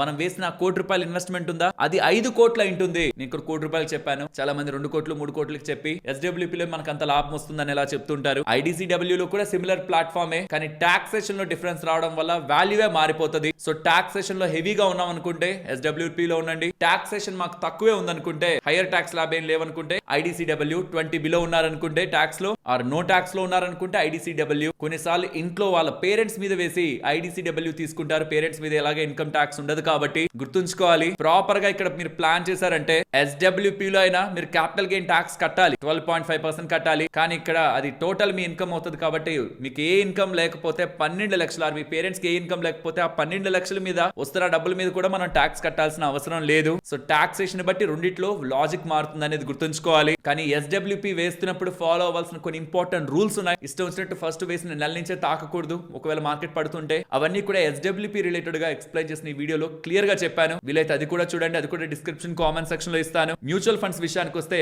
SWP ఎప్పుడు కూడా హైబ్రిడ్ అండ్ బ్యాలెన్స్డ్ అడ్వాంటేజ్డ్ ఫండ్స్ మీదే మనం వెళ్ళాలి. స్మాల్ క్యాప్ లోకో లేకపోతే హై రిస్క్ ఉంటున్న సెక్టార్ ఫండ్స్ లోనో వేసేసి SWP ఎక్స్పెక్ట్ చేయొద్దు. వోలటాలిటీ ఎక్కువగా ఉండకూడదు. మనం వేస్తున్న పెట్టుబడి స్టేబుల్ రిటర్న్ తో ఉండాలి. హెవీ రిస్క్ కి గురి కాకూడదు. కాబట్టి హైబ్రిడ్ బ్యాలెన్స్డ్ అడ్వాంటేజ్ ఫండ్ కేటగిరీకి మనం వెళ్ళాలి. సిమిలరే IDCW లో కూడా ఫ్లెక్సీ క్యాప్ కానీ, హైబ్రిడ్ కానీ, బ్యాలెన్స్డ్ అడ్వాంటేజ్ కానీ, హెవీ రిస్క్ కాకుండా మోడరేట్ గ్రోత్ తో మనకి లాభాలని టైం టు టైం బ్యాంక్ లో ఇచ్చే విధంగా ఉండాలి. మార్కెట్ పడితే పడతాయి కూడా, but not in the great extent like small caps or sector fund. ఈ తప్పు చాలా మంది చేస్తుంటారు. అండ్ SWP రిలేటెడ్ గా గతంలో హిస్టారికల్ డేటా తీసుకొని ఇక్కడ మీకు స్క్రీన్ ముందు పెడుతున్నాను. 2013 నుంచి చాలా పాత ఫండ్స్ ఇవన్నీ కూడా 1995 అలా స్టార్ట్ అయినవి. ఆ పాయింట్ లో దాంట్లో డబ్బులు పెట్టి SWP మెథడ్ ద్వారా తీసుకుంటూ వస్తే ఎంత రిటర్న్ అవి డెలివర్ చేశాయని, ఎంత డబ్బులు బ్యాంక్ అకౌంట్ లోకి ఇచ్చాయనేది కూడా ఇక్కడ మీకు స్క్రీన్ మీద ఉంటుంది. అండ్ ఈ ఎక్సెల్ షీట్ డిస్క్రిప్షన్ లో కూడా ఇస్తాను. SWP రిలేటెడ్ గా ఉన్న టాప్ ఫండ్స్ అయితే ఇవనే కాదు, మీకు ఇంకే ఇతర ఫండ్స్ ఉంటున్నా ప్రాపర్ గా మ్యూచువల్ ఫండ్ అనాలిసిస్ లో చెప్పాను ఎలా ఒక ఫండ్ అనాలిసిస్ చేయాలని ఈ వీడియోలో. దాని ప్రకారంగా అనాలిసిస్ చేసి డెసిషన్ తీసుకోండి. ఇవి జస్ట్ ఎగ్జాంపుల్ పర్పస్ కే చెప్తున్నాను. ఇవేవి కూడా కొని అమ్మమని చెప్తున్న రికమెండేషన్స్ కాదు.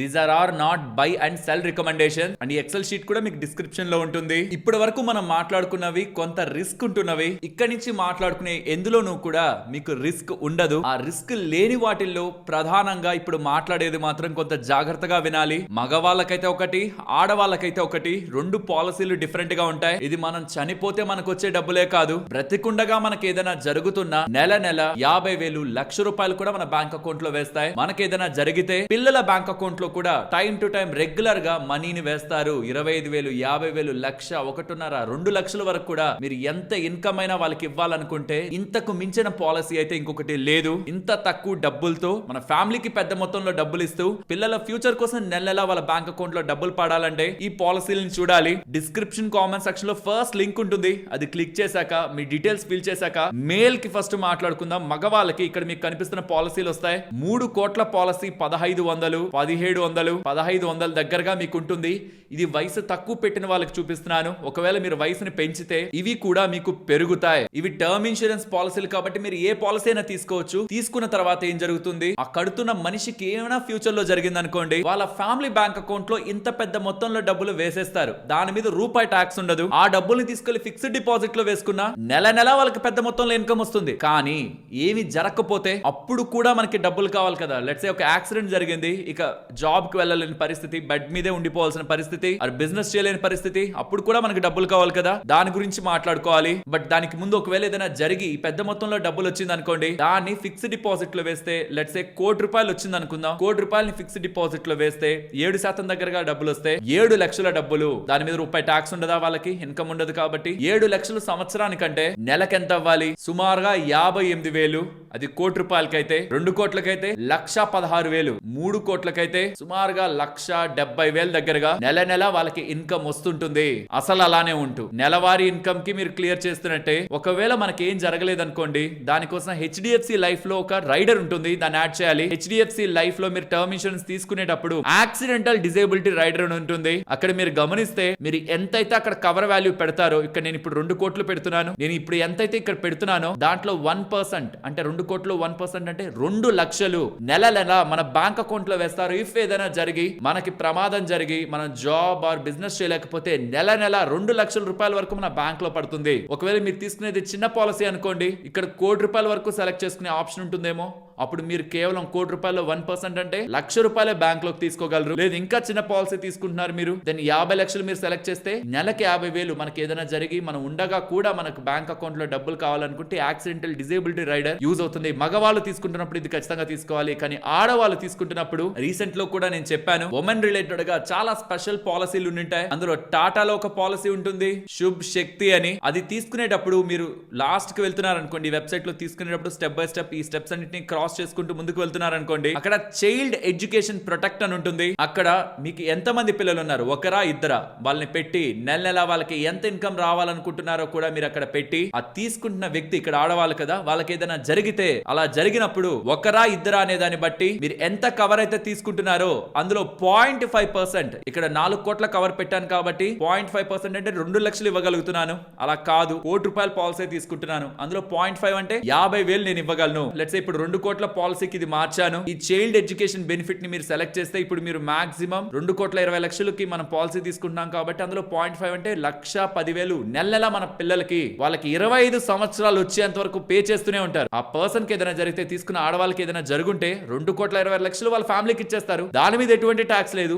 దాన్ని తీసుకెళ్లి మనం FDలో వేసుకున్న 1,00,000కి పైగా ఇన్కమే మనకి నెల వస్తుంటుంది. దాంతో పాటు పిల్లలకి 1,10,000 వరకు ఒకరైతే ఒకరు, ఇద్దరైతే ఇద్దరికి ఇది డివైడ్ అవుతూ వాళ్ళకి 25 సంవత్సరాల ఏజ్ వచ్చేంత వరకు కూడా మనం డబ్బులు ఇవ్వచ్చు. దానికోసం చైల్డ్ ఎడ్యుకేషన్ ప్రొటెక్ట్ తీసుకోవాలి. ఈ పాలసీ పేరు శుభ్ శక్తి సెలెక్ట్ అనమాట. అండ్ మీరు తీసుకునేటప్పుడు గుర్తుంచుకోండి, ఆన్లైన్ లో 19.5% దగ్గరగా అడిషనల్ డిస్కౌంట్లు ఉంటున్నాయి. ఆన్లైన్ లో కొంటున్నందుకు 10% సాలరీకి అయితే అడిషనల్ గా డిస్కౌంట్లు కూడా ఇస్తున్నారు. ఆ డిస్కౌంట్ ని కలుపుకొని చెక్ చేసుకోండి. ఇది ఎందుకు మంత్లీ ఇన్కమ్ వాటిలో యాడ్ చేశానంటే ప్రమాదాలు మనకి చెప్పిరా వచ్చినప్పుడు నెలలా మనం ఉండంగాను మనకు డబ్బులు రావాలి. మనకేదైనా అయినా ఆ పెద్ద మొత్తంలో డబ్బుల్ని వాళ్ళు FD వేసుకుంటే అదే నెల ₹1,00,000 పైగా వాళ్ళకి ఇన్కమ్ వస్తుంది. మొత్తం ఫ్యామిలీ బాగానే బ్రతుకుతుంది. కానీ ఆడవాళ్ళకు మాత్రం స్పెషల్ బెనిఫిట్స్ ఇస్తున్నారు కదా, ఆ స్పెషల్ బెనిఫిట్ లో పిల్లలకి మంత్లీ ఇన్కమ్ ఇచ్చే ఆప్షన్ శుభశక్తిలో ఉంది. కాబట్టి ఆన్లైన్ లో తీసుకున్నప్పుడు డిస్కౌంట్లు కూడా ఉంటున్నాయి. కాబట్టి మీరు అసలు ఒకసారి చెక్ చేసుకుని ఎంత డబ్బులు పడుతుందో. స్పెషల్లీ మీ ఇంట్లో ఉన్న ఆడవాళ్ళకి ఇది ఎలిజిబిలిటీలో ఉంటే మగవాళ్ళకంటే ఆడవాళ్ళకి తక్కువ రేట్లు ఉంటాయి. ఎక్కువ మంది తీసుకోరు కదా అని తక్కువ రేట్లు ఉంటాయి. చెక్ చేసుకొని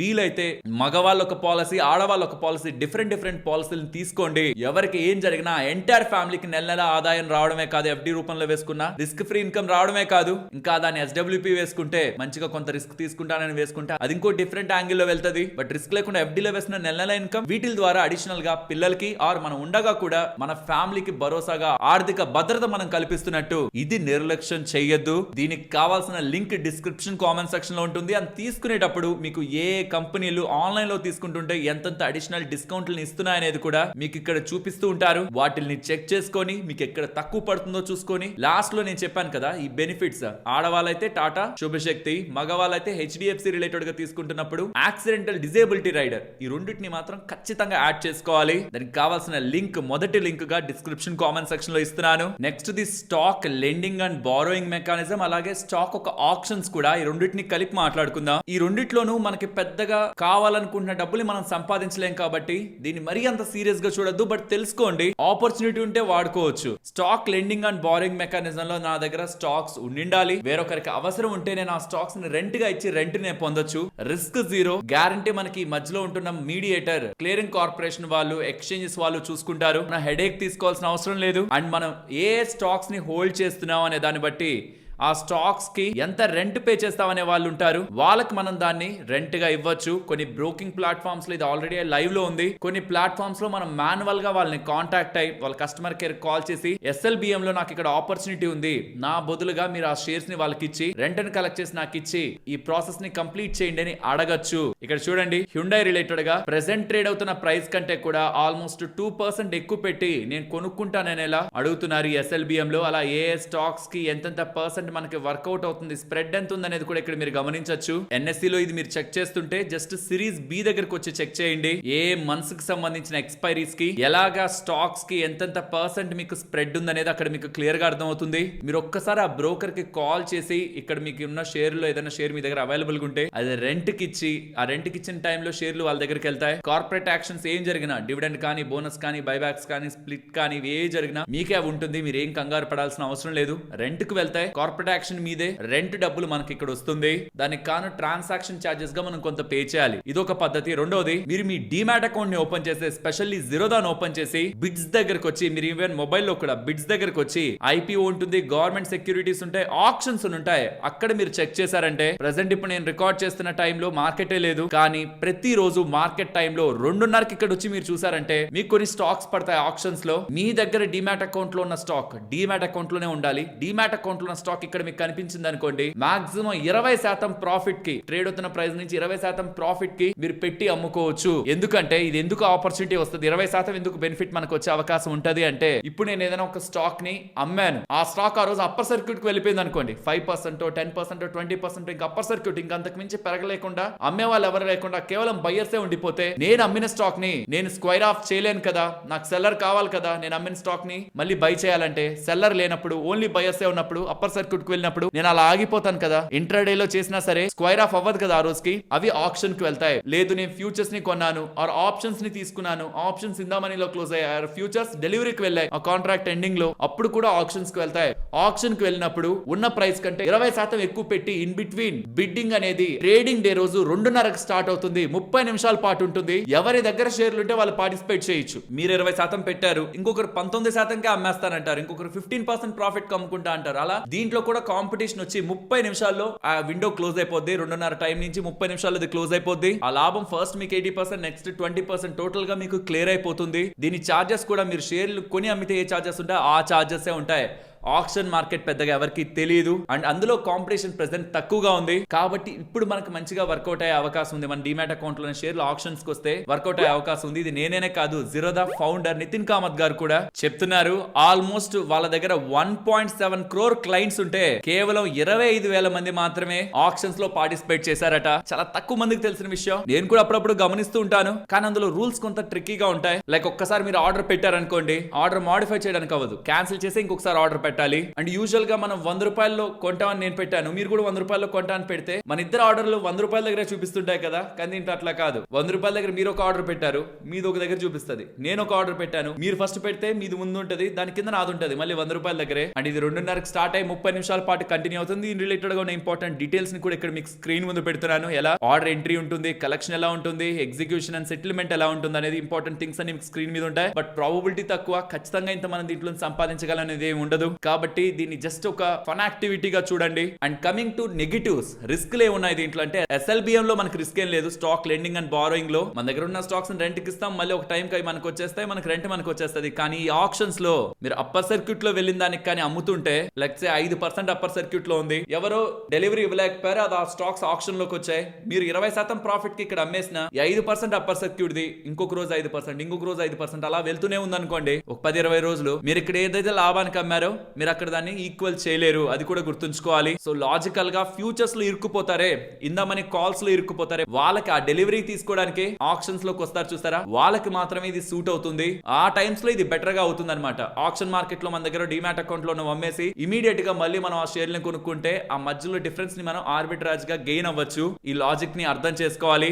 next the fixed deposit. Fixed deposit చూడడానికి చాలా సింపుల్ ఉంటుంది, ప్లెయిన్ ఉంటుంది, వినగానే నాకు తెలుసులే అని వెళ్ళిపోతుంటాం. కానీ FD లో కూడా రిస్క్ వద్దనుకోని డబ్బులు వేసి ఆ వస్తున్న ఇన్కమ్ మీద మీకు ట్యాక్స్ లేదనుకోండి, ఇది కూడా one of the best instrument. Taxation పరంగా చూసి హైయర్ ట్యాక్స్ లో లేకపోతే మీరు FD లో వేసిన డబ్బులు కూడా మంత్లీ మీకు బ్యాంక్ అకౌంట్ లోకి ఇన్కమ్ గా ఇచ్చే బ్యాంక్స్ ఉన్నాయి. బట్ ఒక లిస్ట్ ఇక్కడ పెడుతున్నాను. ఈ బ్యాంక్స్ లో మీరు FD వేసి మంత్లీ పే అవుట్ ని అడగచ్చు, ఇంట్రెస్ట్ పే అవుట్ ని అడగచ్చు. మీ బ్యాంక్ కి కేవలం వడ్డీ మాత్రమే వస్తూ ఉంటుంది. కానీ అది తక్కువ వస్తుంది కదా అని మీరు అనుకుంటే, లెట్స్ సే మీరు ఒక 10 లక్షలు వేశారు FD, సంవత్సరానికి 7% అనుకుందాం, అంటే 70,000 రూపాయలు మీకు వస్తుంది. అదే నెలకి చూస్తే 5,833 రూపాయలు మీ బ్యాంక్ లోకి వస్తుంది. అది మీకు సరిపోవట్లేదు అనుకోండి, మీకు నెల 10,000 కావాలి, 20,000 కావాలనుకోండి, ఈ వడ్డీ దాన్ని సాటిస్ఫై చేయదు కదా, అసలు మీద వచ్చే వడ్డీ బ్యాంక్ లోకి వస్తే సాటిస్ఫై చేయదు కదా. కాబట్టి FD లో ఇంకొక ఆప్షన్ ఉంది, యాన్యుటీ.